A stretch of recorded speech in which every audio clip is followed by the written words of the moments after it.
Hello everyone, welcome back to my channel. आज हम concave और कॉन्वेक्स मिरर जो अवतल दर्पण और उत्तल दर्पण हैं उनके द्वारा जो प्रतिबिंब बनते हैं उनके बारे में हम स्टडी करेंगे एक एक्टिविटी की हेल्प से।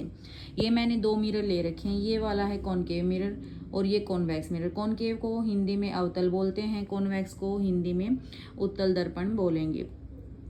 अभी मैंने ये कैंडल ले रखी है। कैंडल एक ऑब्जेक्ट की तरह बिहेव करेगा यहाँ पे। तो देखो, ये कॉनकेव मिरर के सामने रखा हुआ है कैंडल को। तो यहाँ पे देखो, ये मिरर में दिखाई दे रही होगी आपको कैसी इमेज बन रही है। बड़ी इमेज बन रही है। फर्स्ट केस है ये जो पोल और फोकस के बीच का है। इमेज कैसी दिखाई दे रही है इसमें? सीधी। ये जो फ्लेम है आपको, ये फ्लेम दिखाई दे रही होगी, बिल्कुल सीधी है। वर्चुअल एंड इरेक्ट, काल्पनिक और सीधी इमेज वाला केस है ये।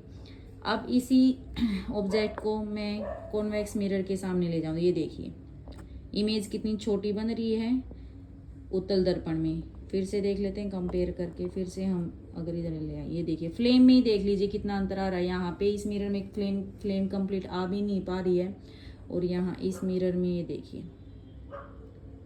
अब जैसे जैसे इस मिरर में और दूर लेके जाते जाएंगे ऑब्जेक्ट को, इमेज क्या होती जाएगी? छोटी होती जाएगी।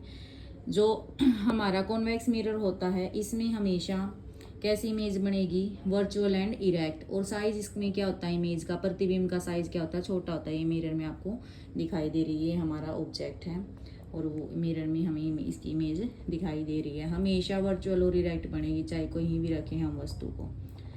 अब फिर से हम इसको कॉनकेव मिरर के सामने ले आते। देखिए मिरर में चेंज ही दिखाई दे रहा होगा, वहाँ कितनी छोटी है और यहाँ इस मिरर के सामने लाते ही फ्लेम देखो कितनी बड़ी दिखाई दे रही है। ये केस है, सिर्फ एक यही केस होता है कॉनकेव मिरर में, जब इमेज जो प्रतिबिंब है वर्चुअल और इरेक्ट बनता है और हाईली मैग्नीफाइड होती है, बहुत बड़ी प्रतिबिंब बनती है।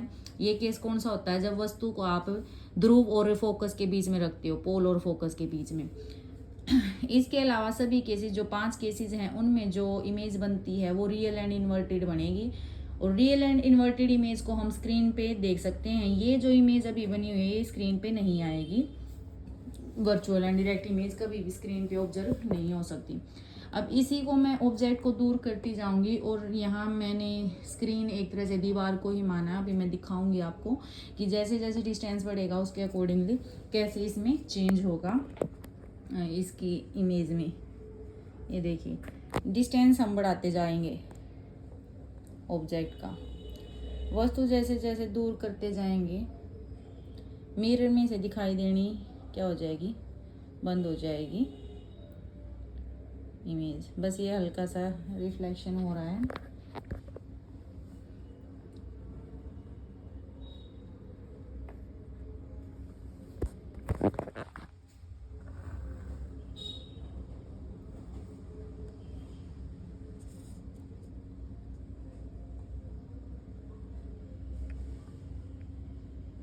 ये देखिए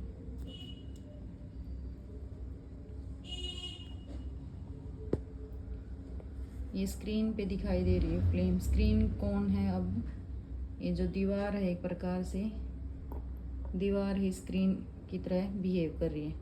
ये देखिए ये जो फ्लेम है ये मूव कर रही है, इस वजह से ये ऐसी दिखाई दे रही है। दीवार को ही मैंने स्क्रीन मान लिया है। स्क्रीन देखिए फ्लेम क्या है? अभी यहाँ देखिए फ्लेम कैसी सीधी है, पॉइंटेड है ऊपर की तरफ। लेकिन यहाँ दीवार पे देखिए कैसी इमेज बन रही है? उल्टी इमेज बन रही है ना, रियल एंड इन्वर्टेड। तो ये कौन से मिरर के द्वारा ही बनाई जा रही है? कॉनकेव मिरर के द्वारा ही। कॉनकेव मिरर कैसी इमेज बना रहा है? दीवार पे दिख रही है रियल एंड इन्वर्टेड। ये जो फ्लेम है उल्टी बनी हुई है।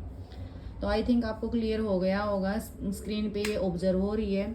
इसी कैंडल को अगर मैं दूसरी साइड रख दूँ, देखिए अब स्क्रीन पे कोई इमेज नहीं बन रही, लेकिन ये यहाँ ग्लो कर रही है।